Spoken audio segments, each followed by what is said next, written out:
Hey everybody, Riot Mort here, back with Riot Kent, and after what feels like a pretty long patch cycle, we're back with a patch post-mortem that I'm sure is going to be a spicy one because it basically covers 2.25 patches. We had 12 hotfix and 12B, so a lot to talk about, Kent, but how was your week off? It was good. It was a good week off. And lots of like competitive TFT got played too, so we got a lot of information on this patch. But yeah, like as more mentioned, there's a lot of changes that we had over the before we took that week off, basically. So a lot to get through. Yep. All right, yeah, this is going to be pretty long. We have a lot to get through, so basically we're going to try to go quick. We'll breeze over the stuff that was quick and easy or obvious, and try to use some of that time on the big stuff. So, shall we dive right in with the 12-12 changes? Let's go. All right, first one is the Treasure Dragon change. This was the you no longer get econ, the round stuff change, the transition. I think honestly, I think we just shouldn't have done this. I know what we were trying to accomplish when we made this change, but I think due to the time constraint, we missed a lot of stuff also. There's now a lot of very confusing rules where it's like, oh, trade sector refreshes and Pandora's bench refreshes, but not this thing, and this thing works, but not this thing. Also, losing the econ felt bad. I did like how you can actually start rolling now. It's like, hey, 4-7 and 5-1 are basically the same round. You don't have to awkwardly wait around for 5-1 to start before rolling down. So like there was some good to it for sure, but like if I look at like was it worth the cost of change? Probably not. Yeah, I completely agree. The main thing of like taking your first treasure dragon and then just sitting there for 50 seconds or however long, just like not doing anything felt really bad. And so, but I think if we had like sat on this for an extra patch and kind of like had the rules in place and things like that, or maybe not even just like don't touch it and just kind of maybe that's okay, and focused on improving other parts of the patch, it would have been better. So Yep. aligned. All right. Pace of combat. We made a bunch of tank changes to lower the pace of combat a bit. Generally, I think these were okay. I think there were two that were kind of incorrect here if I were looking at this. The first one is Bruiser 8. I think Bruiser 8 didn't really need a nerf as far as like things that got hit. Bruiser 4 and 6 made sense. Dragon Health, I'm glad we did that change. Guardian all made sense. Mirage Dawnbringer was good. Shapeshifter is the other one. I think we actually probably could have gone harder. It was so interesting because I think it took people a long time to realize how to play Shapeshifter because everyone was looking for like these big Shapeshifter 4 and 6 verticals. And if anything, maybe 6 Shapeshifter shouldn't have been touched as much. But now that we've seen the rise of like both Nidalee and Swain comps and just how well they do with 2 and 4, I almost wonder if this could have gone even harder. Yeah, the only one I'll disagree with is Bruiser 8. At the time when we made the change, Bruiser 8 looked really, really good. And I mean, part of that was Olaf. And so maybe it's like because we just nerf Olaf harder, we don't need to hit Bruiser 8. But at the same time, it was also like the trait in the data was really, really powerful. And so Yeah. I don't know if like a 10% nerf really did that much to bring it down. Yeah, I don't see anyone play it anymore, even with a siphon meta, which is wild to me, but yeah, it just doesn't seem to be worth it anymore. Yeah. All right. Traits. Assassin crit damage. I think this was a slam dunk. To be honest, I think we could have gone even harder, especially at 2. I still think assassin multipliers are like nutty for what they do, and I think we see that with how good assassin spat continues to be. This trait is a nightmare, and I wish we hadn't shipped it, but it is what it is. But either way, correct direction. Personally surprised that it's still that good after this nerf, but yeah, a good change though, for sure. Cannoneer, correct direction, clearly not enough. I think right now people are playing 2 Cannoneer. I think the fact that Corki is meta and you don't care about this trait or its augments, the emblems are basically non existent, shows how much work we have to do in Cannoneer. I think we still have a lot further to go here, to be honest. I think there's just not enough power in the trait other than the 2 piece. Yeah, I mean, I'm kind of glad that we moved slowly just to not like shift too far. But yeah, now that we've seen that it wasn't enough to bring people to play like vertical cannoneer, even with Corki, rather than just playing two with Corki, then yeah, we know that we need to go harder. Yep.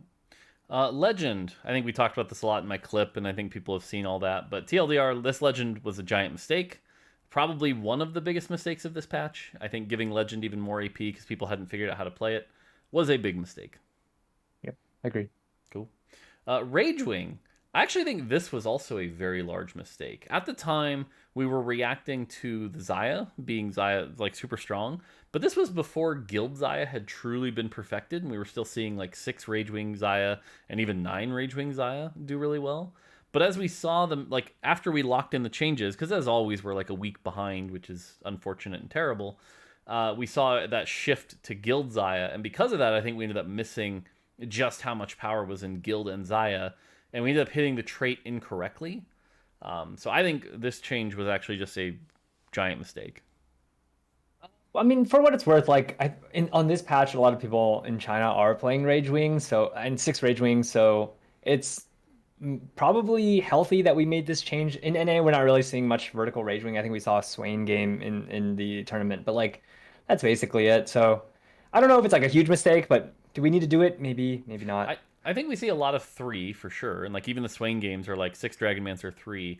I don't feel like we're seeing much 6 and 9, and even when we do, it's like it's really rare that this wasn't necessary. Yeah, I guess the 6 Rage Wing is always with a Shyvana as the front line anyways, and so it's not like you're Yeah. playing that many Rage Wing units, Yeah. but we do see that. Cool. But yeah, yeah, I mean, I think Rage Wing has like other problems, and we probably should power shift somewhere else where like, grants a lot of Omnivamp Yep. for its for the duration of the rage. Yep. All right, Shimmer Scale. I gotta say, I thought this was a spicy change, and I'm so glad we made this change. The 7 being 4 items instead of 3. I like that actually now 9 versus 7 is a debate. That's great. Like I think it's still clearly 9, but like it's a debate, and that's awesome. So that I don't know. I think we kind of got lucky with this one. Yeah, we get some feedback that like 7 is too strong, but I mean I think that is more related to the items rather Yes. than the trade Yeah, I breakpoint. think especially there are particular items that are probably still too strong, but like if I give you Gem, Gambler Blade, Draven X, and a fourth one that isn't Diamond Hands, it's like it's not that big a deal. Yep, yep. So, speaking of which, Draven's Axe nerf, probably correct. I still think the AD is still too high on Draven's Axe, which is a whole other conversation we could have about AD. I'm not going to have right now. But TLDR directionally correct here on this Gambler's Blade. The one thing I think was a mistake here was Heart of Gold. The Heart of Gold nerf was probably incorrect here. So Yeah, it went from like a good item to not desirable anymore, and so kind of sucked. Swift Shot nerf. I think this was correct. I think for 2 and 4 Swift Shot, this is correct. I think we're still seeing it be played. I think you could maybe convince me that like 4 Swift Shot is underpowered, maybe, but like, I really don't think like it should be 10, 25, 40. 6 Swift Shot can be very powerful in the right circumstances. Obviously, it's not a meta that favors it with assassins and siphons running around. But I think this is actually what the numbers of Swift Shot is supposed to be. Yeah, I think with the power of Varus and Ziya that we're seeing right now, like you can with a heart run 4 pretty easily, and it's like I think it's in the right place. So I like this nerf. Yep. Ezreal, directionally correct, not enough, as we saw. We'll talk about that a little later, but directionally correct. Yep. Heimerdinger, I think this change was good. I think it is one of those things that like it was a change on a pile of changes that made everyone not excited to play Mage. But the reality is, I would never undo this change. This change was absolutely necessary. If we ever have to put power back in Mages, cough cough, we do. I would never do it in Heimerdinger. Like this is Yes.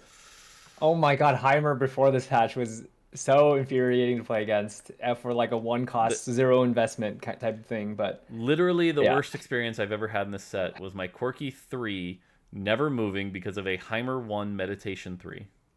That was the worst TFT experience I've ever had. Sounds about right. Like even without meditation or like meditation 1, you're like, I got 1 attack in and I got stunned again. Fucking this unit, man. Yep. Yeah. Karma. Thank God we fixed the bug.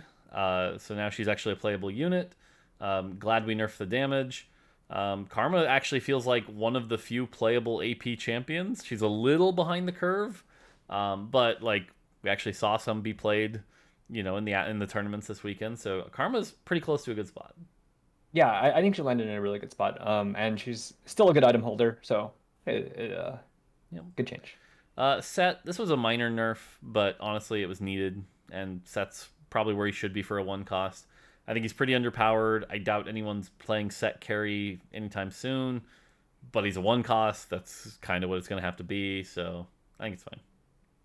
Yeah, just kind of sad that we like did this, and then we did the Dragonmancer one, and then we did the Rage Wing nerf too. Probably like if we just hit his traits, we probably didn't need to hit him individually. Yeah, that's true. If we just done the 6 Dragonmancer and not him, it might have gotten away with it. Yep. Yeah, maybe there's a world. Yeah, I hesitate. Like, let's imagine if we were going to undo this change now with where we are now, would we all be okay with that? And I'm like, I don't think it does good things for the game to just have him be this like Deathblade carry that he was before. Yeah, I mean, I feel like he should still be playable. Just like if you have like 5 sets on 2-1, go for it, and it should pay off. But yeah, I mean, also this 80 ratio nerf isn't like that huge. It's a nerf for sure, but Yeah. yeah, he got hit by too many things, and I think maybe reverting it would be a good change. Yep. But we can talk about that. Tom Kench rework, I think was good. I think he's now actually finally clear. There's not these weird shield rules, so this was just a slam dunk. Hilariously enough, he ended up actually being overpowered, but that had nothing to do with this change. This change was still good. It's just people finally realized how to itemize him and how much he scaled with HP. But this rework was a slam dunk. I agree. Shen. I know I'm not going to be popular for saying this, but I actually think Shen is exactly where he should be now. Yep. So I agree with that. I think he's in a good spot. He's very impactful, and he casts about once per fight. If you itemize him, you might get a second one off. It feels like what it should be. Yep. Okay. Anivia. I got to admit, we talked about this. Remember the rundown? I was nervous that we'd overbuff this. I almost asked us to pull it. Turned out fine. I think Anivia is going to be very much like Misfortune, held back by her targeting, held back by the fact that like her spell is often going to hit like one thing. God, I mean, to be honest with you, I was nervous about this, and now I'm in the camp where it's like, God, she needs more. Anivia needs more. Yeah, she's just really easy to play around, but like, I mean, she's seeing success. She's like not the main carry in her comp, but like she sees success, and so, positive change. Definitely good thing we didn't pull it. Yep. Yeah. Diana, glad we fixed the bug. We didn't hit her hard enough. The scaling got even more out of control, and I think this ended up being a large net buff. I think we underestimated how much the AP was going to do here, and just how good her base was. I think we were afraid of over-nerfing, but the reality was we should have gone harder. Yeah, I remember before we shipped this, you were like, I'm actually nervous that this is a buff because if the shield runs out faster, she gets mana unlocked faster and can get mana again and then kill things again. And that's kind of like what happened. She's still really tanky enough, but she gets the cast and she just deals so much damage. So yeah, ended up being a buff. Yeah, I remember seeing a Diana 2 with items during this cycle, and it killed an Ezreal 3 and I think it was Karma 3 in one cast of her spell, and I was like, that's not right. Yeah, that's just way too much damage per orb. Yeah. Alawi. I think Alawi is actually exactly where she should be for a 3-cost tank. She steals tank. I think Alawi is where she needs to be for Astral and actually might be a good baseline 3-cost tank. Agree. Lee Sin. I think this rework was good. I think, again, the bigger problem ended up being Dragonmancer, and now that we see Dragonmancer in a good spot where it is now, Lee Sin has kind of fallen out of favor compared to Swain, but I still think this change was correct. I agree. I think this was, like, him cycling that fast was not what he was supposed to do, and so seeing this change, this is good. Yep. Olaf. I think Olaf is actually pretty healthy now. I think, again, he gets hit by the Assassin change later. We need to figure out a way to make him successful without Assassin. But we have seen him be okay. I think there's also some work to do long-term about Scale Scorn versus Dragons and things like that. But Olaf is feeling a little closer to where he's supposed to be, and like he actually might be one of our good baselines right now. Yeah, I agree. I can agree with that too. Further cost. Silas rework. So the rework was good. We undershot the numbers. His tiny pittance shield for 400 or 350, then getting lowered by 3 mage was just way too small. But I know we fixed that in the B patch. But TLDR, I like the new Silas better. We undershot the numbers. Oh yeah, I would talk about this one just a little bit. Basically, the shield being as small as it was like it, if he gets it twice, it adds up to a pretty hefty shield, kind of similar to like Vex from set 6. But what ended up happening a lot later into the game, if you don't have him 3-starred, or even sometimes even when you have him 3-starred, there's so much incoming damage that the second shield of the first shield pops before the second shield happens. It's so it comes on and then like before he does the second spin, basically, it pops, and so he doesn't get the empowered larger area or the mana reave, and it just feels really bad. And so after the V patch changes, it became a lot better. But yeah, that was the main issue here, where it's like the numbers looked good, the numbers were correct on like in typical battles, but once like fights sped up, it was not good anymore. Yep. Ryze HP Nerf. I think this is fine. Again, it's another one of those pile-on mages kind of thing, but actually I think Ryze is where we want him now. And when we talk about rebalancing mages, like I'm not thinking about buffing Ryze in any shape or form. I think Ryze is right where he should be. So even though there are things around him that made this feel incorrect, this is actually a correct change for Ryze. Agree with that, yeah. Volibear, I mean, obviously, another one of those hot topics, obviously, since we had to revert half of this. I will say that the attack speed I still think is correct. The HP I still think could have ended up correct, but obviously with everything else, and Dragonmancer did not. I think if we look at where Volibear is on live right now, he's actually pretty close to a baseline, so I guess I'm glad we reverted this, which means I guess this was incorrect. And then we have changes coming for him next patch anyway, because like I said, the big thing is we really should have addressed the Volibear 2 equal Volibear 3 thing. I think that was just a big miss that we didn't hit this. So TLDR, I think we can call this a failure because it just didn't really hit him in the way he needed to be hit. Yeah, I agree with that. I think for those of you who also watched like Mort talk about this in one of his clips, but this change doesn't. I mean, the health change was more of like it didn't actually do that much to make him that much stronger, but like to see him be good now, it's like he didn't even this little buff, he didn't really need it. So yeah, I would call that a mistake also. Yep. Corki not fizzling, great change. Now everyone's begging for the other champions. But no, this was just a great change and made Corki not feel like crap. We should do this more often. I agree. Deja rework. So the rework was good. The numbers were not. Wildly overtuned. Oops. Big oops there for sure. But I will say, making Deja feel like a spellcaster. Now Deja is feeling like the way Deja should. The wave matters. The auto attacks are still cool. I think we ended up like Deja of all the dragons right now. I think Deja is actually the closest to the line as far as balance goes. So I'm really happy with that. But yeah, we way overshot these numbers, especially on the auto attack side. So yeah, the auto attacks just hit way too hard. We kind of like envisioned her with a mana item, and so the numbers were kind of like, what if you had a mana item and 2 damage items, or maybe even a healing item, or whatever you kind of want to go with. But then those auto attacks with 3 multiplicative damage items are just like hitting way too hard, especially because she has 40 AD, which because she hits 3 times per auto, that's 120 AD. So it was just way too much physical damage, and then stack, that massive magic damage on top of it. It was just way too much damage. So we overshot that for sure. Talon. I think Talon after the bug fix is actually right where he should be. Like, I think he might still have too much damage just a little bit right now. But the thing about Talon that I like is he's probably the best secondary carry in the game right now. Like, he jumps to the back line, he helps finish things off. He's never really the primary carry. But, give him like a Frozen Heart, Sunfire, Infinity Edge, can do some pretty chunky damage, helps out quite a bit. I think as a guild member, that's kind of what he's designed to do. So I think Talon is probably right where he should be. So I'm glad we made these changes. I'm glad we did too. The only sad part to me about it is that like Talon's never a primary carry, and he kind of looks like he should be. He's the 4-cost assassin, but this change was positive though. Yep. All right, Shyvana, bunch of changes. The TLDR, the rework. For me, okay, so the rework was obviously better. Right, we took an F tier champion and brought her up to C tier. That's the thing. She still feels like a C tier champion. She does not feel exciting to 2-star unless you pull off the like 6 Dragonmancer full AP version that melts boards and deletes boards. That version's fun, but it's way too hard to pull off.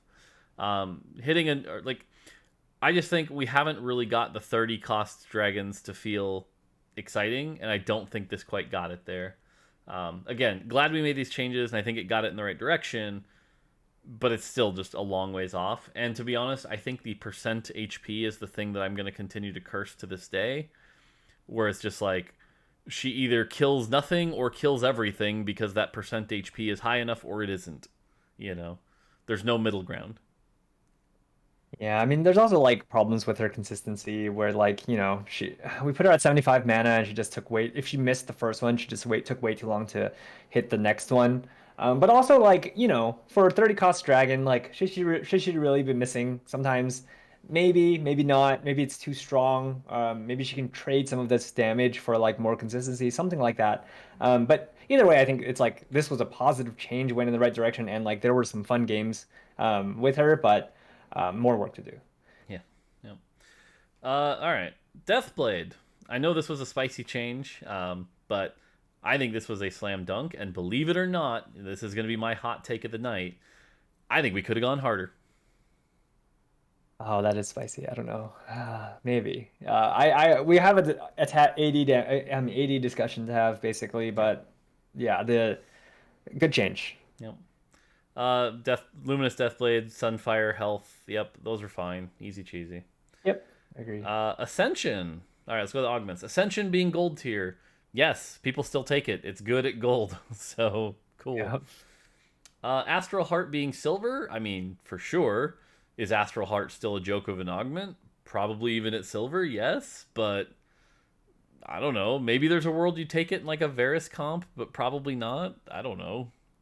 Yeah, I'm going to move to silver. We might have been able to just like, does this really need to exist? Maybe not. Binary airdrop, I think giving it a random item component helped. I actually think this could almost go to a random full item at this point, or even 2 components. But I think we're really close. Like, it's not a bad augment right now. I think the question is you have to balance it against like item grab bag, right? Would you rather have 2 items that you can kind of control, or 3 to 5 items but you have no control whatsoever, right? And like that actually is a pretty fine line right now. So yeah, there is argument for it to have more power now that it's prismatic, but good change. Yep. Built diff. I think the scaling was a hit. I still think there's a world where we could have gone sharper, where it's like a little less strong in the early and actually stronger in the late. But we're seeing people finally have success with this. It's scaling into the late game. It's not just a win more augment. So I think mission accomplished here. Agree. Cannoneer Crown. I think actually this change was a miss. I think Giant Slayer was actually a more desirable item. I think Hurricane, especially because it doesn't proc the Cannoneer procs, actually ended up being more confusing. I think this change was unnecessary. Yeah, I see the argument for it, and I'm kind of like on the fence about this one, but also it's just like Cannoneer Crown on 2-1 was less desirable with a Giant Slayer. With Runelands, kind of gives you more power there. But overall, like people envision their comps in their boards with their end game items and all that, and so like seeing Runelands versus Giant Slayer, you're like, of course I would rather have Giant Slayer. So that's true. I suppose if we like get to a point where Cannoneer Crown is actually desirable in the early game, maybe Hurricane works. It's just right now nobody even wants Cannoneer Crown, period. So I think that's problem 1 to solve. Yep. Jade Soul. This was a slam dunk, and ShiOUs across the globe were thankful for giving you a Titan's Resolve. Yep. Reckless Spending. I mean, obviously we needed to buff this augment, so we buffed this augment. This augment's still absolute terrible. I think we have basically one more try to make this augment work. Otherwise, we're probably just going to have to cut it. I like kind of agree, but then also like we're seeing, Western regions not really play Shimmer Scale. We're seeing China play like a ton of Shimmer Scale, and they love the Shimmer Scale augments, and so it's like, do they love this augment though? Do they love this augment? I know they love the Shimmer Heart and Shimmer Soul. I don't know if they like this one. Actually, we should probably really deeply find that out. I don't actually know either, but my guess is going to be no, and they would take it sometimes, but not really. But I think we can get to a point with this augment that like makes it more desirable basically before we end up having to cut it. I hope so. Hopefully. Ricochet, good change, same Cannoneer problem. Nobody wants the trait, so shrug. Yep, and there's a change next patch coming that's going to be helpful to this. So, but Yeah, good change. All right, Shapeshifter Soul. Good change with a giant asterisk of sure wish we'd fix the text so I didn't get 100 DMs about this thing. I know. I know. Yeah, that was a oopsie. We should. Everyone's like, I already have a Sunfire cape. I don't want a second Sunfire cape. But like, it was a good change overall. We just need Yeah, it not was a to good change if we told the players. Yeah. Titanic Strength, 25% nerf, and it's still good. I mean, part of that is Siphon's I power. love Yes, it, but yeah, I agree. part of the site. It'll be interesting to see if Siphon gets nerfed. Will people still take this augment? So, Yep. Trade Sector Plus. I'm glad it exists. I think we could have given more than 5 gold. I think it's still kind of baity at 5 gold. I think if this was like 12 gold, I'd probably be like, oh, I'm gonna take this a lot. I think at 5 gold it's a little weak. Yeah, okay, I agree. It could use a buff, but also at the same time, like this patch, it's very not re-rolly, and so then people aren't really. That's why no, it's no, like no. part of why it's not as popular. I disagree. I think Trade Sector is very good right now. A lot of people like Trade Sector. It's just Trade Sector Plus. It's just too much trade at that point, I think. Oh, so you think it's just the gold? Like on 3-2, you see Trade Sector Plus, and you're not committed to a reroll comp. Are you kind of like, I can It's now not about a play reroll comp. It's about the consistency of hitting the things you need without wasting too much economy. I take Trade Sector and still end up playing Shou or Siphon. It's just I'm more consistent and higher health upon getting there, and I think that's the value of Trade Sector. It doesn't have to be a reroll comp. Interesting. I don't usually use it that way, but if I mean, I trust your word that it's successful there. So basically, yeah, if we like double this gold to like 10, maybe we can bribe people to take it at 3-2. Yeah, I think then we just have to be careful of how does that compare to Rich Get Richer Plus, which might also be underpowered, but yep. Then again, it could just be all the combat ones are overpowered. Okay, True Twos, Slam Dunk. This augment is perfect now. I love this augment. I think this is a very fun augment to take. Great augment. Agree. Very exciting augment. Man, the difference between a 1 cost and a 2 cost getting upgraded to M2-1 it's massive, like to how you feel when you take the augment. Yep. All right. Essence Theft. I mean, fine. No one plays Evoker right now, though. Aurelion Sol being a dead champion doesn't really help this, so we'll see this in the long term. Agree. Meditation. I think this was probably the most... Like, we talk about mage nerfs. I think this was probably the most harmful nerf to mages. And I think it was also a sign that showed that mages weren't in a good spot. This and the Mana Lock combined basically like neutered their mana generation, and I think those are the things that like we should have balanced around that state and gotten mages to a better spot. Yeah, I think we should have like honed in on the fact that mages were so reliant on meditation to be successful, or not to be successful, but to like win lobbies. Yeah, to really be truly successful. Yeah. Yeah, exactly. So, I agree with you.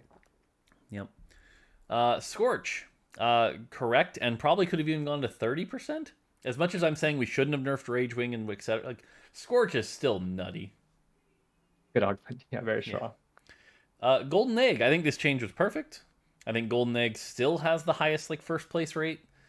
You could maybe even argue it's supposed to be 12, though I don't think we're going to change that anytime soon. I think Golden Egg is still very good. Yep. We wouldn't have swung from 10 to 12 in one patch anyways, and so yeah. Second Wind, I think this was a slam dunk. I think Second Wind's still a very good augment. Agree. Ludens, I think this was also a slam dunk. And again, I know this is another one of those, oh my god, you nerfed mages, but this is one I'm like, I don't feel bad for this one. Like, this I mean, it's Karma, Ezreal, like those at 2-star in stage 1, or like even at 1-star, doing like that massive of Ludens damage was too much. Yep. So glad we did that. Astral, wow, we buffed 9. Yeah. Okay, let's have this hard conversation, because we actually haven't even had this conversation about work related. Although I guess we can't really spoil it until we have the work conversation. But re-enabling Astral Emblem, was it a mistake? What's your take? I mean, me,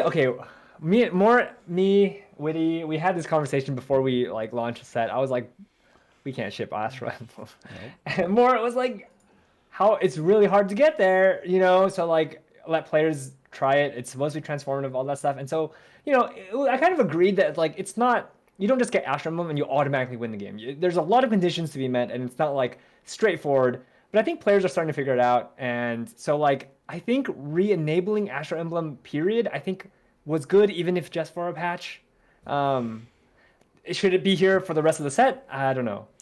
So I'm glad we re-enabled it to learn. And here's my hot take, and this is not me committing yet to a change, but I think it actually was harmful in the wrong area. I think in like Master Plus lobbies and solo play, it's not that bad. Like it's actually pretty hard to get it going, and when you do, it's like, oh man, I jumped through those hoops. I played Astral, I got there. Whew, that was close.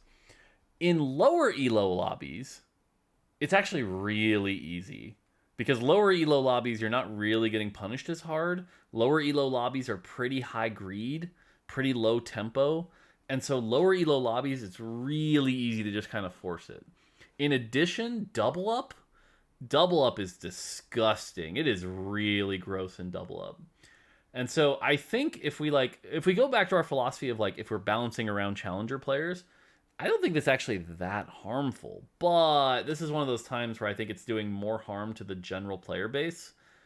And so my gut reaction is either we have to remove it, or like I said this on stream, my other gut call would be like, it is only literally available on the prismatic augment and nothing else.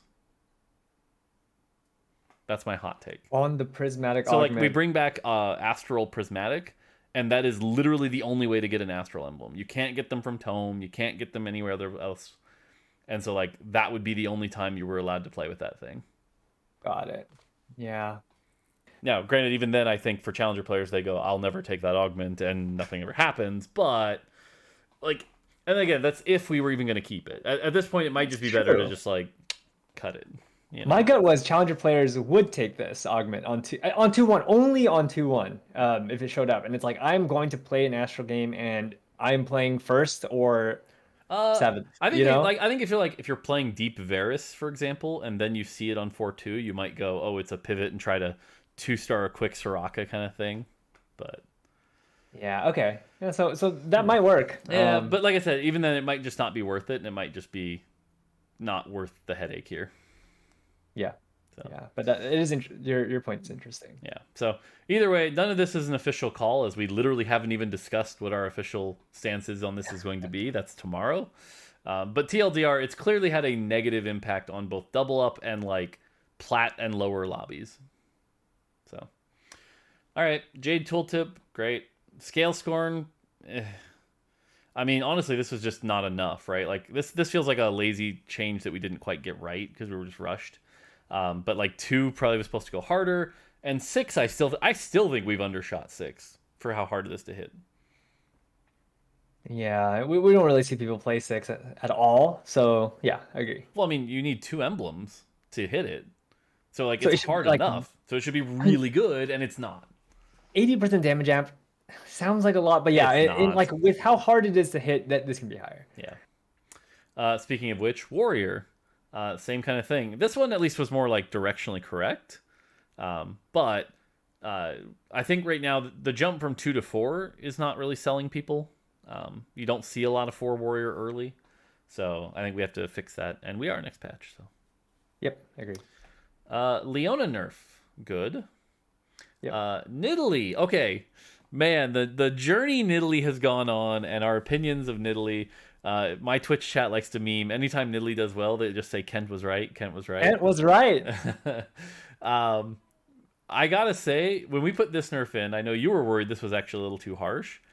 It might not have been enough. Nidalee's still insane. Yeah, it's weird because, I mean, like, I knew Nidalee was strong, and so, like, you know, I was right, but I also wasn't fully right because I thought, like, this plus Shapeshifter, and we nerfed Nico at some point. It was on the first patch. It was just like and Deathblade. And I was like, that might be too much, but like she's a 1 cost. And it turns out like she's still good. So it's like I kind of underestimated how good I thought she was good, but I underestimated how good she really was. So yeah, I think again this is a lesson for Astral in the long term.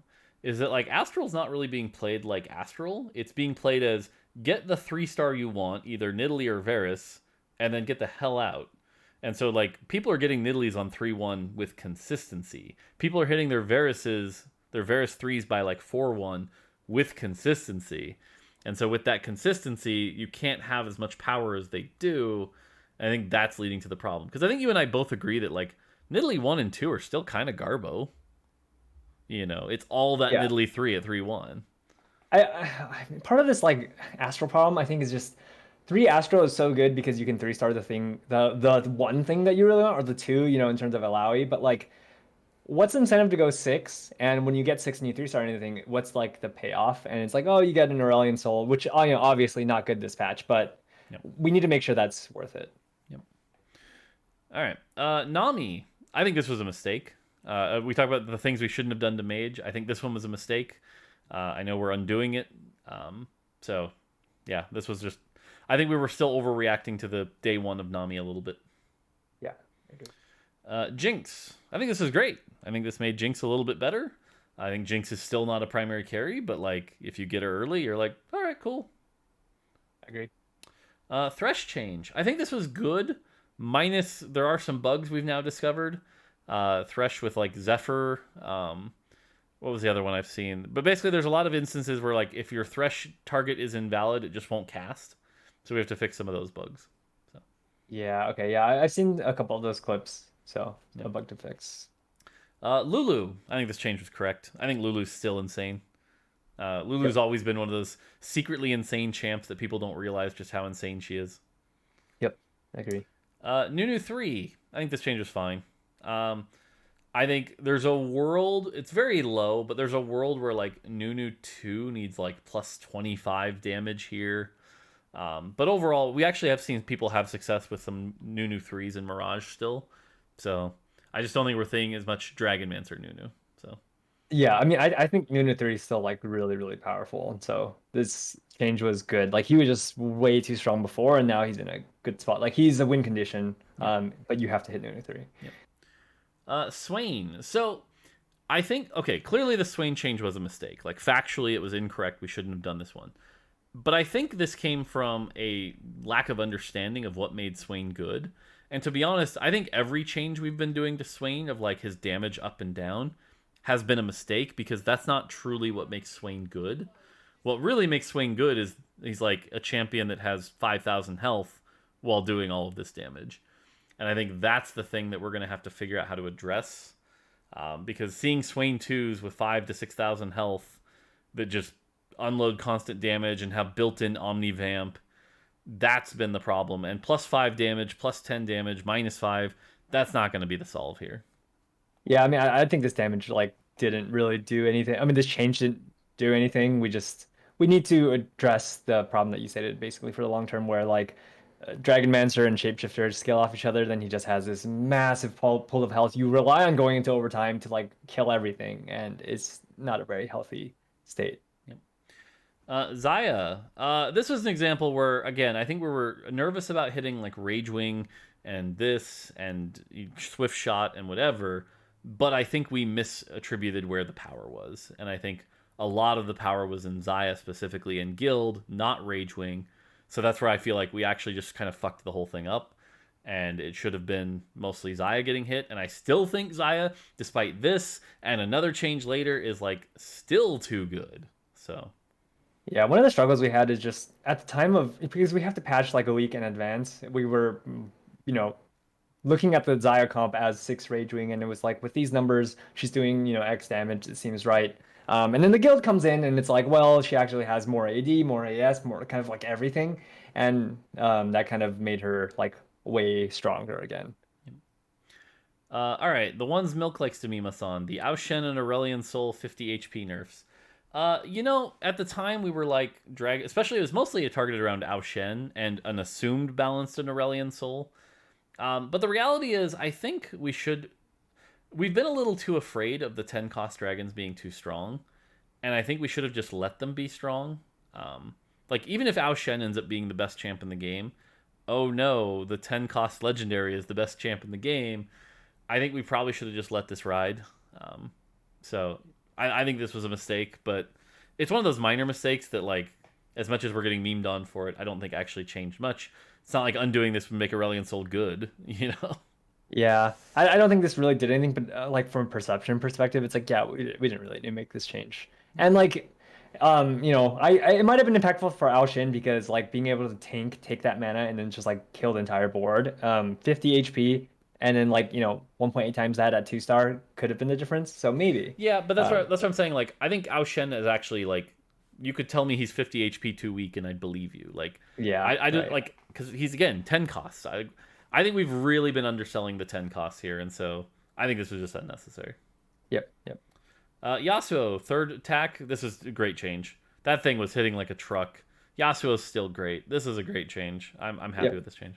Yep. Arguably not enough on Yasuo, but like this change positive.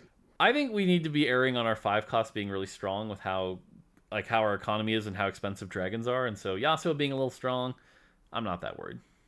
Yeah, but Yasuo is so popular and so strong. But yeah, I mean, before this change though, he was just like ripping people up without items. Yeah. So yeah.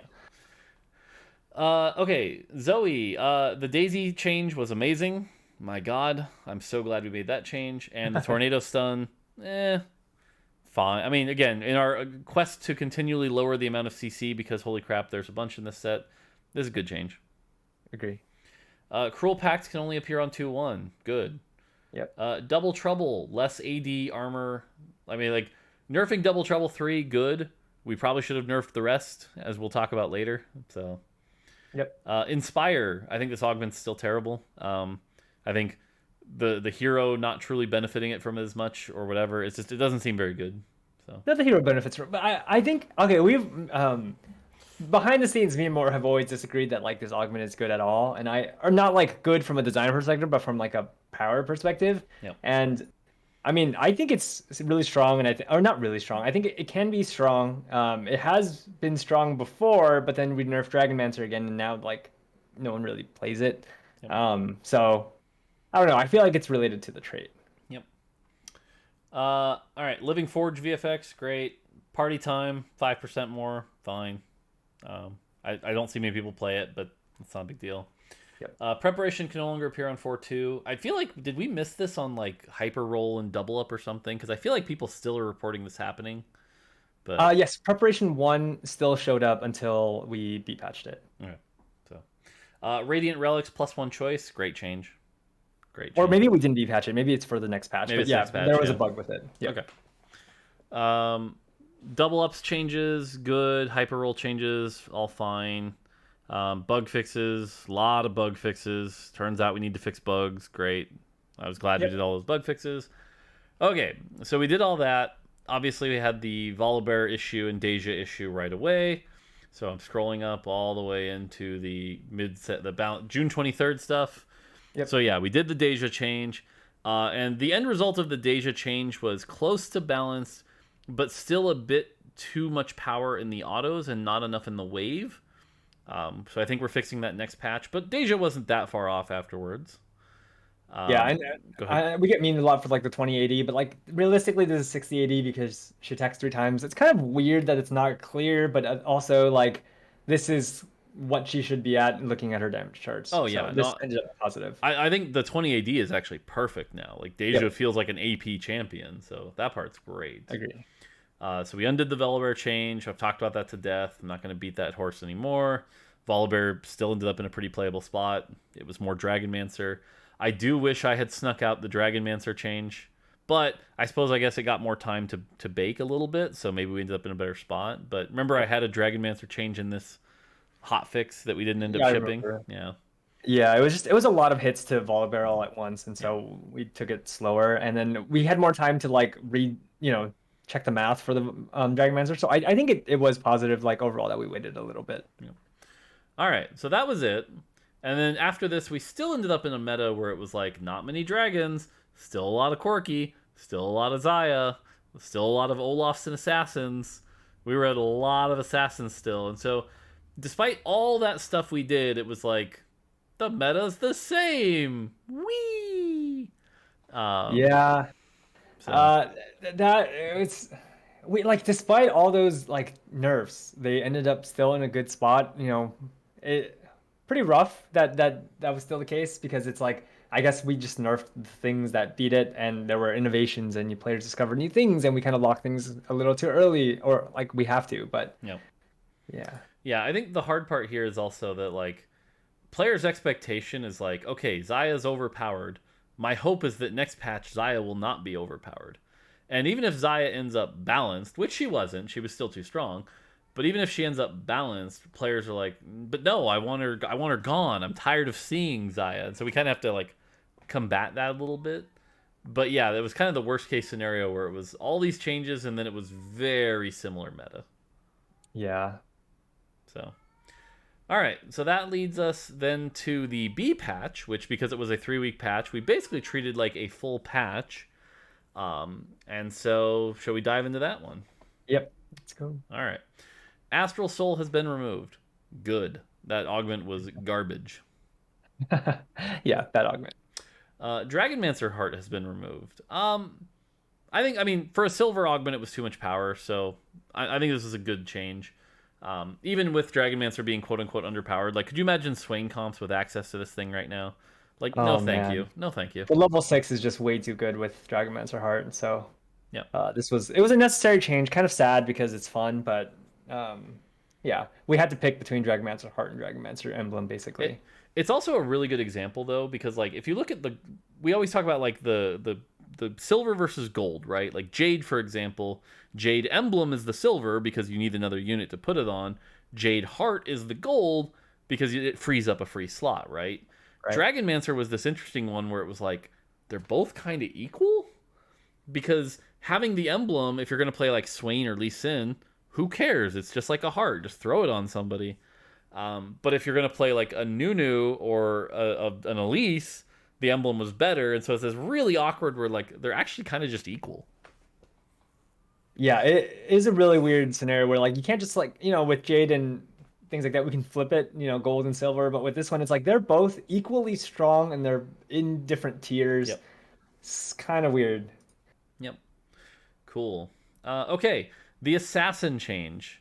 I think we were really risky doing this in a B patch, but thank God. Like, I think Yes. this was a huge win. I kind of like would love to retro what the hell happened that we lost this because I know we had this at one point, like set 4, set 5, and then something got undone, and now assassin. But like now we're back to like assassins are counterable and it's fair and it's good. Um, the one negative this has had, and I think this is something we're gonna have to deal with in balance, which you and I haven't talked about yet, is that I think because of the way the positioning works now, 6 assassin is a giant bait because like it just creates this weird clumping situation. But 2 assassin is very, very good now. It's like, yeah, you still want like 2 assassins to try to attack the back line, but any more than that is just like terrible. And so that's this weird thing we're gonna have to solve at some point, I think. Yeah. That it's like it becomes really awkward because they block off each other's spots and you get like these weird movements at the start of combat. But also like I mean, I think this change is really good and I'm glad we did it. But also it makes it harder for the assassin to win the 1v1 at the end unless you have an assassin spat on like a siphon and it just wipes the entire board. Yep. But once that has been tuned, I think we'll see assassins like struggle a bit in the last 1v1 to win games. Yep. All right. Astral guaranteed units in shop 2 to 3. Great change. Great change. Agreed.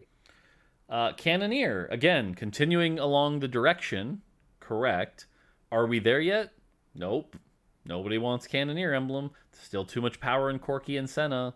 And the auto attack. Like, we still have work to do here. So, Agree. Dragonmancer. I think this change ended up being pretty close to perfect. I think 6 Dragonmancer is where it's supposed to be. I think we see 6 Dragonmancer Volibear. I think we see 6 Dragonmancer Swain. I think even Lee Sin is still a little playable. If anything, what we're probably seeing is like Lee Sin is the line, and things above it like Xiaoyu and Siphon are crowding it out. But like actually, they're pretty good. So Yeah, I'm not completely confident in this, but I think Dragonmancer is like a little weak, but we can't like I'm glad we went this far on it just because with the way Swain currently works, it would be wild basically. But it's also possible that I'm wrong and we just need to bring down like the ones who are way exceeding Yeah, the power levels that's of that my we hit. guess. Because like I've even seen like Dragonmancer Karma do well. I'm not convinced that Dragonmancer is bad. So Yeah, I'm not even saying bad. It's like just slightly weak, but yeah, I think we'll have to see once we make the tunings for 12.13. yep. Revel. I think this was another example of correct but not enough. I actually think we were supposed to nerf 2, 3, and 4 even more. And then maybe this 5 is okay because 5 is a chase trait. But certainly right now we're seeing Revel Deja kind of be this like secret OP thing, especially at lower elos. I think Revel Emblem in particular is a prismatic that's way overperforming. And I think the power of Revel is still really high in the early game. So Yeah, I don't know, because it's like Revel without the emblem isn't that good, and we don't see a lot of magic damage on those charts, and like, people aren't that excited to play like a Revel type comp unless they have the emblem and they have Deja, and it's like, oh well, it's a first. So I don't yeah, maybe you're right. Maybe it's actually like there's just again too much power in Corki the champion and not enough in Corki the traits. exactly. Yeah, yeah. Maybe. It's going to be tough though, right? Because even let's say we fake numbers here, but let's say we nerfed Corki 20% and put that power in Revel and Cannoneer, all we're doing is buffing Revel Deja. Right, yeah. So it's a rough spot for a Revel because it's like if you look at the heart, it's not that good in the data, and then you look at the soul and it's like or the crown, and it's like, oh, it's so good. It Yep. just that's the massive difference between like playing a normal Revel comp versus an emblem Revel comp. Yep. And we're gonna have to figure out some way to like Yep. bring that together, or maybe we don't. I mean, maybe Yeah. Revel Deja is just a fun chase thing to do. Yeah. Yeah, like Revel is just way better, but then the normal comp is just, good. It's like Yep. an A tier, good enough comp. Yep. Okay. Scale scoring. I actually think this is correct, but again, we could actually probably go even further. I think scale scoring 6 probably needs to be like 125, and then we're done. I know that sounds crazy, but I think that's what scale scoring 6 needs to be. There's even an argument that scale scoring 4 is supposed to be like 60%. Now that Olaf is getting closer to balanced. But I think this is like starting to get closer to the actual distribution. Yeah, I agree. There's an actual difference between like 2 and 4 basically now, rather than before, so much power is baked into the damage reduction. Yep. Whisper. Okay, well, obviously we're going to talk about a lot of the Siphon changes because Siphon became very meta. It's interesting too. I'll say this visibly that like our China partners were actually like very worried about the Siphon buffs too, because apparently Assassin Siphon was very much their meta before these changes. So let's talk about the ones that were good and bad here. I think this Whisper change was actually correct though. The Whisper trait basically didn't exist, and now the Whisper trait is something people are thinking about. So I think this change was correct, and I would definitely do this again in a heartbeat. Agree. I mean, it's even like it's weird, but it's even possible that 6 whispers can go even further if Ooh, Siphon wasn't as no, strong I don't know as he about currently that. is. I don't know about that. I think this is actually Well, perfect. you might be right. You might be right. I just don't see 6 and 8 as much other than with, Siphon carry. So Sure, sure. I mean, I think I've seen like 6 with like Pike and Elise. Elise is still can get pretty strong. Again, overshadowed by Siphon, but right. I TLDR. I'm glad we made this change, and let's leave it alone and see what happens. So Yeah, yeah. I don't think we should move any faster than this also. So yep. yeah. Ezreal. This change was fine. Maybe even a little wrong, but like I'm kind of glad we're not seeing a ton of Ezreal reroll. That being said, we still see some. The one thing I'm a little nervous about is that he's like bound to blue buff, blue battery, and I know since we're changing that next patch, he might actually just need this undone. Yeah, I can But see that. Yeah, I'm a little worried about Karma and Ezreal after that change, but the fact that they were so tied to I, that combo was also not healthy. So it's like a good thing, but we need to watch out for these two I champions. was worried about Karma, but the more I've been watching, I'm less worried about Karma. I see Karma succeed without this. I don't see Ezreal succeed without this. So, Okay. but again, even if it's so, it's going to be really minor. Like I said, it might literally just be like revert this and that's it kind of thing. Yeah, this is a really small Yeah, numbers change. it's So not far. Skarner change. I think this was good. Skarner is a champion now and probably pretty close to where he's supposed to be. yeah, Skarner's good now, so it's a good change. Tom Kench, same thing. I actually think this nailed it. I think Tom Kench is right where he's supposed to be. Still very good in the early game, especially if you have like a Warmogs or a Sunfire. Great. Okay. Vlad, this was a wild buff, and it's still not quite enough, which is insane and shows you how bad he was. I'm glad I did all these changes. He might need a little bit more. Yeah, the good thing is that we're kind of close. Like, at first you were like, yeah, this is not enough, and my first impression of Vlad from seeing him was like, seems like enough. But then now that I see him more, it's like, yeah, he's a little bit off, but not by that It's a much. tiny So like, bit, yeah. yeah, it's surprising how far we had to go though to buff him. So Yep. Lilia. Okay, the max mana change, great. The fact that we buffed the damage, fine. We did not buff it enough. Lilia is still a garbage champion. No one could convince me otherwise. This champion is not worth playing. I've tried it. No, this is not a champ worth playing. yeah, I mean, she's like, yeah, you hit and you go like fourth, or maybe third, but like we could have gone harder on this. We were worried because some top tier players saw Lilia be really strong. We kind of like saw. I've seen a couple Lilias like do really well, but then overall, it's just like she needs so many conditions to be that good. And like base Lilia without those conditions is still like not good. Yeah, so we could have gone harder. I was pretty not thrilled because again, Lilia is kind of one of those champions that's going to carry the early game mage comp.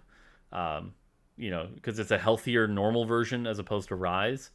And so we need Lilia to be kind of like a champion you're excited to get. You are never excited to get a Lilia. You could have a frickin' Archangel flying around. You are not excited to get this champion. Yeah, she's also in like this weird awkward position where she's like a melee carry, but not that tanky, has no like self-sustain. But Yeah, but I mean, yeah, like that's like why, like, it's just like Olaf, right, or Yone, right? It's like if I have a strong Lilia with like a Gunblade and an Archangels, I should be like thrilled, not like, ugh. And right now, it's oh very much the ugh. yeah, no, what I mean by that is that like because she's in danger and everything, she can have a little bit because melee carries can have a little bit more higher Yeah. numbers, and so we could have gone a little bit further because she'll die. She doesn't just go infinite all the time, and so we could have been more like aggressive with this buff. Yep. Kiana nerf. I know this was one that players said kind of came out of nowhere, but honestly, glad we did it. Less CC. I'm just glad. Yep, agree.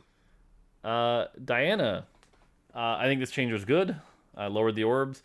I will say the thing I think is actually incorrect right now, though, when I look at Diana, is I think 1-star Diana is actually really bad now, like really bad. 2-star is like balanced, and 3-star might actually still be a little OP. I think the assassin change helps keep 3-star in line, but I think this might have actually hit the wrong ones percentage-wise. And so there's a world here where the answer might be, and again, like Volibear, and I know we're taking out all these fun scalings, but like there's a world where this is supposed to be 666. Yes, I agree with that. So Yeah, and then we can tune the numbers to right. like scale properly, basically. Yep, So which again we keep doing, but yep.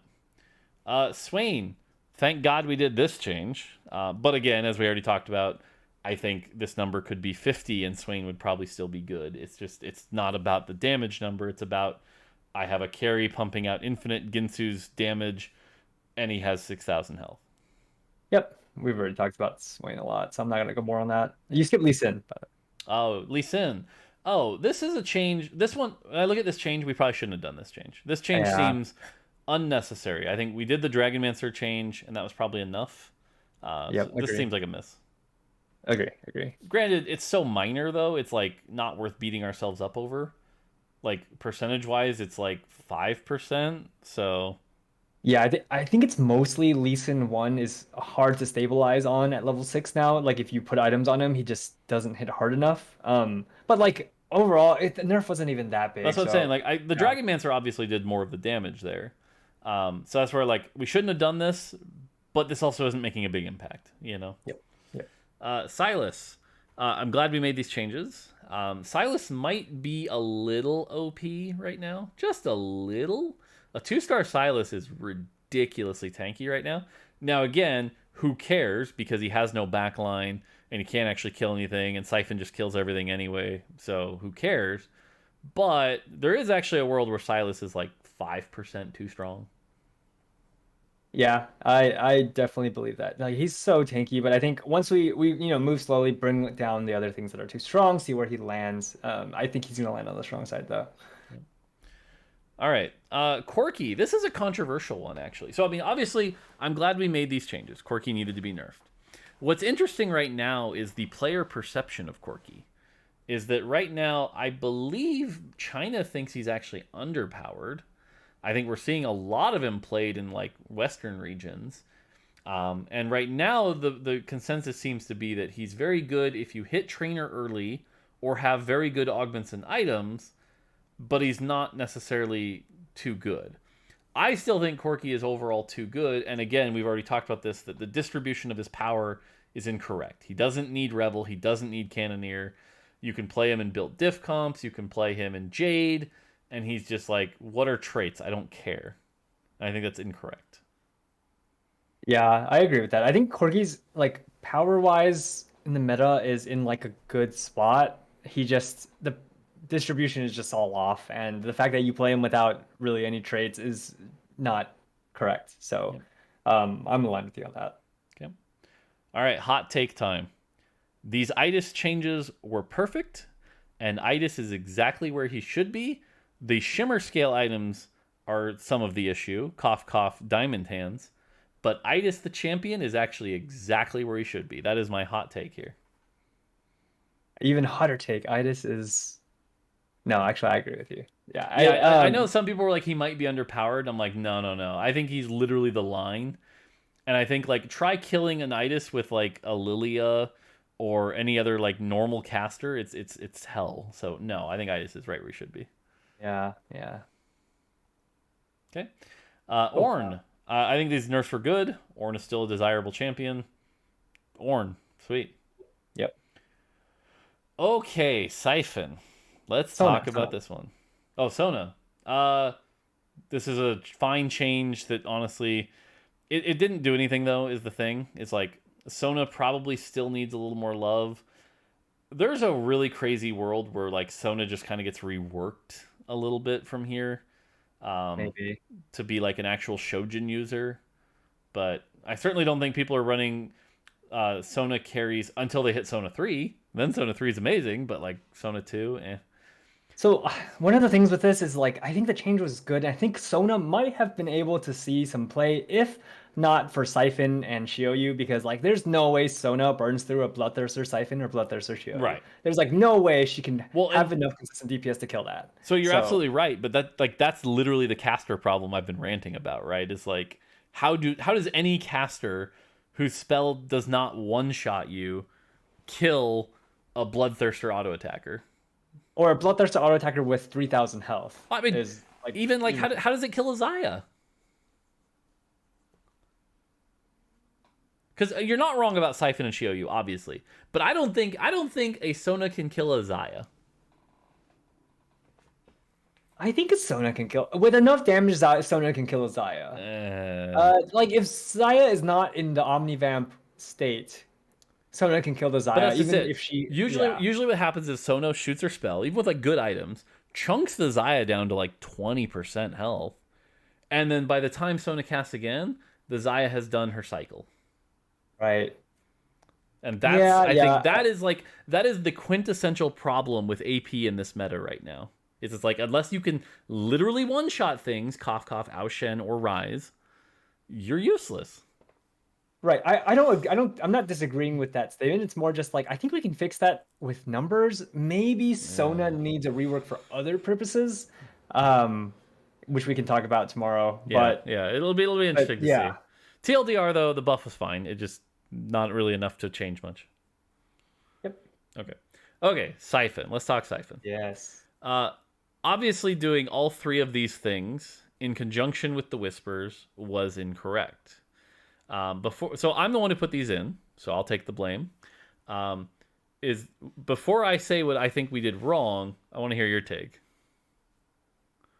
Oh, on what are the Like, wrong, should wrong I things should I that's not have changed? done any of these three, or what did we screw up here? No, I think when we did this power distribution of like when we were looking at Siphon, I mean, the charge does way too much damage. I think you and I both agree, and I think many players agree. That charge does way too much damage. We should have reallocated some of that damage, especially with Whispers getting buffed. So that AD is going up, and that AD scaling is working with that charge. We should have nerfed the charge along with this change. Whether or not Siphon needed this AD, like this is more of just like a not a placebo buff necessarily, but like with Whispers, this doesn't matter as much. So I don't think like we should have skipped out on any of these. Just we should have reallocated some of the power. Yeah, if you told me pull the AD change, okay. Don't think it changes much, but okay. If you told me this bite number was actually supposed to be like 475, 500, because even that's not looking that great. Like maybe it was just the mana buff, but yeah, like to be honest, I think the charge, because the charge right now I think is 225%. I think that actually should be as low as 100%. I think the bite is supposed to be scary. Now, the other thing, and this is something I wanted to talk about a little bit, is it kind of shows sort of how behind we are sometimes when we launch these sets. Is like you'll get these champions that basically are like on nobody's radar, right? Like Lilia. Like nobody's playing Lilia, so nobody knows really what's working and not working with Lilia. And then when you buff Lilia, all of a sudden people are trying the champion and they're seeing like, oh, the spell fizzles when you start with blue buff. Or, oh, when she double casts, she often misses if she kills the target on the first one. You start to see these quality of life issues. Siphon was the same way. It's like nobody really commented on Siphon because he wasn't really that strong. As soon as we buffed him, all of a sudden it was like, oh my god, the 50-50 bulk shit when he decides to either charge backline or frontline feels terrible. You have no control over it. Or then he charges the backline, and who does he decide to bite? Coin flip. You start to really see these quality of life issues on this champion. I think Siphon has a lot of those quality of life issues where it's just like, how many times have we heard about like, oh, here comes a big bite, except I built a single Quicksilver on my champion and they dodged the entire 3,000 damage bite, and I lose because now I can't heal anything from it and my entire cycle is ruined, right? Like, oh, fun. Yeah. So fun. Yeah, thanks, Soju. I think that's the kind of stuff that, like, frankly, is coming to light way too late, you know? And there's a world where, like, a perfectly done Siphon with reworks are, like, charges in and always bites the target that has done the most damage so far, and this bite can't be dodged, or, you know, something like that, or chooses to charge towards the person that has the most items on them, or something, like something to create some sort of like rule that players, because we know players want rules and understanding behind behavior, not just coin flip, see ya, when it becomes really key moments like that. So yeah, agreed. We don't want it to feel random at all. Like, we want players to feel control over what's happening in their fights to an extent. So yeah, TLDR, most of these changes are okay, but should have nerfed the charge a lot. I agree. Ziya, we nerfed her a bunch. It still wasn't enough. I mean, granted, I think Ziya's like finally close. But again, we just have this issue right now where anyone who uses AD and auto attacks is just way too good. We see this in Varus, we see this in Ziya, we see this in Corki, we see this in Siphon, we see this in Xiaoyu. It's just like, hell, at this point, you barely even need a spell. It's just like auto attack a bunch and you'll win the game. And Ziya does that in spades as well, especially with Guild giving her a ton of AD. I don't know. We still got a lot of work to do here. The thing on Ziya is I think the spell is actually correct now. The spell does the right amount of damage, but her auto attacks are just, her DPS, not just auto attack, DPS is just too high. She's just like, between the spells, she's also killing too many things. So I think the spell landed good spot. This is a good chanch. Landed like, I don't know. I think I do disagree, because like there's something that bothers me about Ziya. I'll always go back to, I had this 12 Jade game. Now, it was a low roll 12 Jade game because like everything with my team was like 1-starred basically. But I'll just remember it because what happened is Ziya had her first spell, threw out a bunch of feathers, pulled it back, and literally wiped my board except for the Anivia. And it was just like, I don't know if this auto attacker should have as big of an impactful spell as like an Aurelian Soul. You know, it's like, I don't know why you get to auto attack for 200 damage in auto and have a spell cast that's as big as our AP spellcasters. It just doesn't make much sense to me. but with the goal in mind of like the design goal of this pullback needs to be like a huge moment in the fight. Like this needs to hurt. I think the spell is correct, and those autos shouldn't be hitting with 200. It should just be Yeah. like much lighter. She's throwing feathers, and then boom, like you get Right. your frontliners get chunked or like I think killed. I think what bothers me, it's kind of like Caitlyn Q in League of Legends, right? Where it's like if you hit one target, it hits really hard, but like as it passes through and hits more things, that damage gets shrunk a bit. Ziya feathers don't have that property, and so it's just like you can hit 10 targets for 1500 damage, or you can hit one target for 1500 damage, and I'm not sure. That's the part I think that bothers me about Ziya. So Yeah, I kind of agree with that too. I mean, like the fact that you can have, and no one's gonna vouch for Siphon and protect Siphon, but Siphon charges in front of the Ziya, right? Then the pullback hits not only all of the front line, but because all of it passes through Siphon, it one shots this like massive health yeah, Siphon. I've seen Ziya one shot 2-star dragons with like tons of health, and I'm just So like like, I don't think that's the intention. if it was just Siphon getting Right, hit, right. it's like that's okay. But yeah, I kind of agree with here. Like maybe with the spread of like we can reduce it with like the spread of damage or something like that. Yeah. Yeah, I can see that. All right. Items. Giant Slayer nerf. Good. Still a good item. Yep. Sunfire. Good. Still a good item. Maybe still. Yeah, no, good. I think I think Sunfire, like, it might be 250, but otherwise, like, it's a good item. Yep. And I mean, let's call it like we saw it. The nerfing burn from 2% to 1% was very necessary this set. So nailed that change back in the day. I mean, it's weird that like you look at the true damage on these things and it's like not even that high. It's just I feel like a lot of the power distribution people are not realizing is just in this raw health. I don't agree with that. I think early game, you look at some of those meters, and it's like, let your tank get a giant 40% buff. Like, so I don't know if I agree. And again, I think you're underutilizing. There's a lot of healing this set, and so nerfing their healing by 50% is also very valuable. Yes. Okay, that part I'm not, but that part isn't affected by the burn 2%. Right, but like that's the part that we were like, we said this is about the anti heal, not the burn, and so sure enough, it's doing that. So Yep. cool. And then we fixed a Crown of Champions bug. Great. Yeah. So all of this and I remember telling Lobby 2 right when we shipped this, I go, my prediction is it'll be buy all the green things and win. And thankfully it wasn't just that, but Shio certainly became probably the easiest meta comp to play. So Yeah, I mean, we landed in a spot where it was like a bunch of AD champions again. You're like, at first I was skeptical. It was just like, mages might, or like AP champs might have a comeback. And also we have, a big Aurelion solo change coming next patch. But we ended up in a spot where like nobody's really playing AP. We saw a couple mage wins in the tournament, but like the stars have to align basically for the that. thing I think we need to also break apart when we have this conversation is when we say AP champions, we do not literally mean champions who do magic damage. Because there are plenty of those, right? Swain's doing fine. Right. Deja's doing okay. Even Volibear counts, right? I think we're literally talking about your typical Shojin death cap users that you're like, I'm going to gather a bunch of mana and then cast a big spell. Those are the users that right now like basically don't exist and can't succeed. Yeah, I think that's the big problem. A lot of things are making them suffer too that I think we just didn't realize. Like Diamond Hands, for example, is very, very harmful towards casters because like it negates 2 of their entire cast, and it's like sometimes these are big casters and that should really matter. Or like you soak in like 14 Ryze orbs and it's like that's not good. Yeah, Diamond Hands is a big proponent of this for sure. Talon and vulnerability. Frozen Heart in general I think is actually affecting casters disproportionately. Popularity of Edge of Night is another one. Yeah, that one a little less so, but yeah, I mean, even like an Edge of Night Shio Yu just blocking a spell, so a lot of work to do there. That being said, I don't think I think with literally every patch, there's always going to be people that are going to call it the worst patch ever. This was not the worst patch ever, not even close. Saw a lot of success with various things.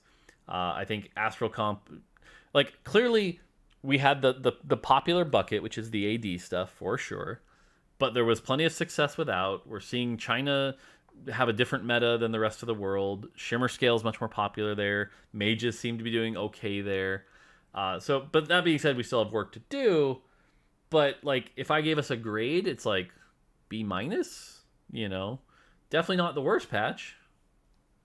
Yeah, for like how long this patch was too. I mean, I guess we did make changes like right before we, took a break from making changes, but still, like, it wasn't an unbearable patch. It wasn't the best patch to play on, obviously, and we have a lot of work to do, like you said, but nothing compared. Like, if we hadn't be patched, that we would have struggled for Oh sure. yeah, yeah. But again, like I said, the big problem now seems to be get AD down to a healthy spot, nerf some of these OP things, nerf some of these OP combat augments, stuff like that. So some work to do for sure. But yeah, I mean, yeah, complex set, dragons, etc. And we finally, at least we finally got dragons to an exciting spot, and they're exciting because what did we get all patch? It was remove them from level 5 and level 6 and never Yeah. showing up. Like, well, let's not do that, but yeah.